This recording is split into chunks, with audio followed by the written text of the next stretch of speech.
General Manager Mike Schline. Obviously, we'd want to keep the pool where it is, and the home run porch, we'd have to look at that. But so bridging it to the concourse all the way around, widening the concourse, bigger souvenir shop, maybe a stadium club, restaurant of some sort. Those would be the things that I'd like to see that I think other ballparks have that we don't. Do you think that could happen in time for next season? I don't think it'll happen in time for next season, at least not all of it. I think that, hopefully we can get some projects going. We still have to do some things with the infrastructure and just some things that maybe the fans won't see. But hopefully in the next couple of years, all this will come to fruition. How much does it mean to you? You said you've been here so long now. This is more than obviously just a business. It's got to be personal on a certain level for you to see this come into fruition and push for these things and stability and upgrades. How much does it mean to you? It means a lot, and you have to understand something too. The LSCD and the Zephyrs have worked very closely together for the last several years, just doing things that this ballpark needed that maybe the fans couldn't see. For example, if you walk underneath the stadium, we just got that paved, the tunnel paved, 2 years ago. We got new batting cages 4 years ago. We've gotten the lighting redone. We have a new playing surface, and all these things are, I've always felt like we've been playing a catch-up game since day one here, and I think that we're at a point where we're finally caught up, and now we can start to do some things that maybe the fans can notice and enjoy. So it is very personal when you're part of a facility for so long, but I think one of the things we're proudest of is that the ballpark, I truly believe, looks better today going into the 2014 season than it did going into the 2004 season. So we're happy about that. What was added for this season, Mike? For this season, all the lighting was redone. We redid all the electrical work in the clubhouses, and we resurfaced the concourse. You said some of the things fans can see. What kind of tangible things on the horizon you guys kind of eyeing down? Well, that's what the whole enhancement project is about, is fan amenities and making the ballpark more fan-friendly, giving it a facelift, and hopefully creating some revenue-generating opportunities for the Zephyrs. And like we mentioned earlier, that would be wrapping the concourse, bigger souvenir store, stadium club.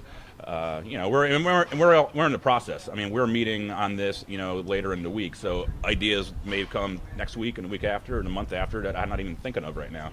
These are all just what we tossed around the first time we got together and the first time we met with the group that's helping us with this. So what I'm talking about today and what actually takes place in the next couple of years, hopefully it's a lot better and bigger than what I'm talking about. With these moves, in your mind, finally, does this erase the whole concept of the future of this franchise that's been bandied about for a while? Well, obviously, we said from day one that we plan on being here. Everybody's working towards that goal. The lease is through 2016, so again, we're not at the 11th hour. We have 3 entire baseball seasons until the lease is up, so we're definitely going to be here for the short term, but everybody wants to be here for the long term. And I think getting the stadium upgraded and these projects in place is going to make it a much more attractive facility for either Don Beaver to extend a lease or a new owner to come in and extend a lease. But either way, everybody's working towards the same goal. 1 year left with the Marlins. Talk about where you're at, where that's concerned, and what the prospects are for the future. Well, we generally don't renew the affiliation or even talk about it until midway through the season, so I don't expect this year to be too much different, but we're happy with the affiliation. They've been really good to work with.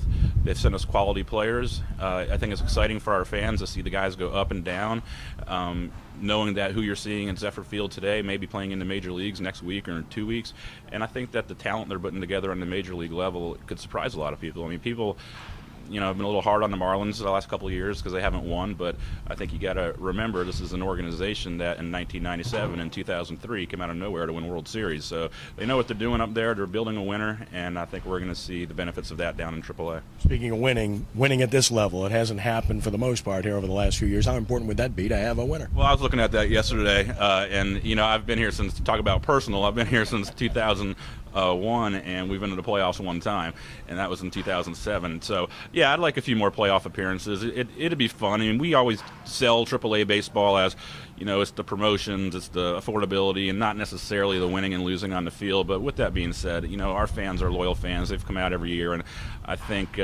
having a team that could pull off an 80 to 85 win season, make the playoffs, would be an element of excitement that we definitely haven't had out here in a while. Appreciate it. All right.